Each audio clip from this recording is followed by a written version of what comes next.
ஐயோ ஐயோ ஐயோ இஎம்ஐய கொள்ளுற தான் பண்ணிட்டேன். என்னை மன்னிச்சிடுங்க.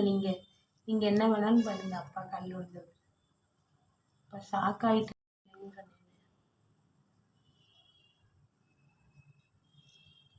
கையா